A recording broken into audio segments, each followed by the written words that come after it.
Chapter 43. And the famine was sore in the land.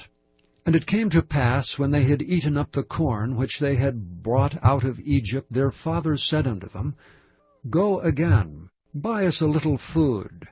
And Judas spake unto him, saying, The man did solemnly protest unto us, saying, Ye shall not see my face, except your brother be with you. If thou wilt send our brother with us, we will go down and buy thee food, but if thou wilt not send him, we will not go down, for the man said unto us, Ye shall not see my face, except your brother be with you. And Israel said, Wherefore dealt ye so ill with me, as to tell the man whether ye had yet a brother? And they said, The man asked us strictly of our state and of our kindred, saying, Is your father yet alive? Have ye another brother? And we told him according to the tenor of these words. Could we certainly know that he would say, Bring your brother down? And Judas said unto Israel his father, Send the lad with me, and we will arise and go, that we may live and not die, both we and thou, and also our little ones. I will be surety for him. Of my hand shalt thou require him. If I bring him not unto thee, and set him before thee, then let me bear the blame forever. For except we had lingered, surely now we had returned this second time. And their father Israel said unto them, If it must be so now, do this. Take of the best fruits in the land in your vessels, and carry down the man a present, a little balm and a little honey, spices and myrrh, nuts and almonds, and take double money in your hand, and the money that was brought again in the mouth of your sacks, carry it again in your hand, peradventure it was an oversight. And take also your brother, and arise, go again unto the man, and God Almighty give you mercy before the man, that he may send away your other brother and Benjamin. If I be bereaved of my children, I am bereaved. And the men took that present, and they took double money in their hand and Benjamin, and rose up and went down to Egypt, and stood before Joseph.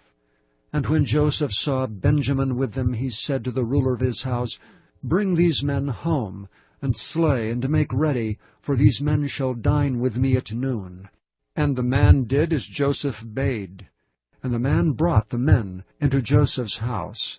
And the men were afraid, because they were brought into Joseph's house. And they said, Because of the money that was returned in our sacks at the first time are we brought in, that he may seek occasion against us, and fall upon us, and take us for our bondmen and our asses.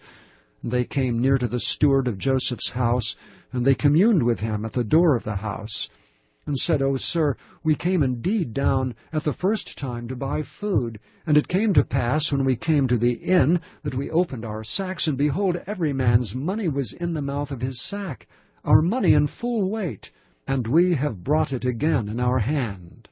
And other money have we brought down in our hands to buy food. We cannot tell who put our money in our sacks. And he said, Peace be to you, fear not. Your God, the God of your father, hath given you treasure in your sacks. I had your money. And he brought Simeon out unto them. And the man brought the men into Joseph's house, and gave them water, and they washed their feet, and he gave their asses provender. And they made ready the present against Joseph came at noon, for they heard that they should eat bread there. And when Joseph came home, they brought him the present which was in their hand into the house, and bowed themselves to him to the earth. And he asked them of their welfare, and said, Is your father well, the old man of whom ye spake? Is he yet alive? And they answered, Thy servant our father is in good health, he is yet alive. And they bowed down their heads, and made obeisance. And he lifted up his eyes, and saw his brother Benjamin, his mother's son, and said, Is this your younger brother, of whom ye spake unto me? And he said, God be gracious unto thee, my son. And Joseph made haste, for his bowels did yearn upon his brother, and he sought where to weep. And he entered into his chamber, and wept there. And he washed his face, and went out, and refrained himself, and said, Set on bread. And they set on for him by himself and for them by themselves, and for the Egyptians which did eat with him, by themselves, because the Egyptians might not eat bread with the Hebrews, for that is an abomination unto the Egyptians. And they sat before him, the firstborn according to his birthright, and the youngest according to his youth. And the men marveled one at another. And he took and sent messes unto them from before him, but Benjamin's mess was 5 times so much as any of theirs. And they drank and were merry with him.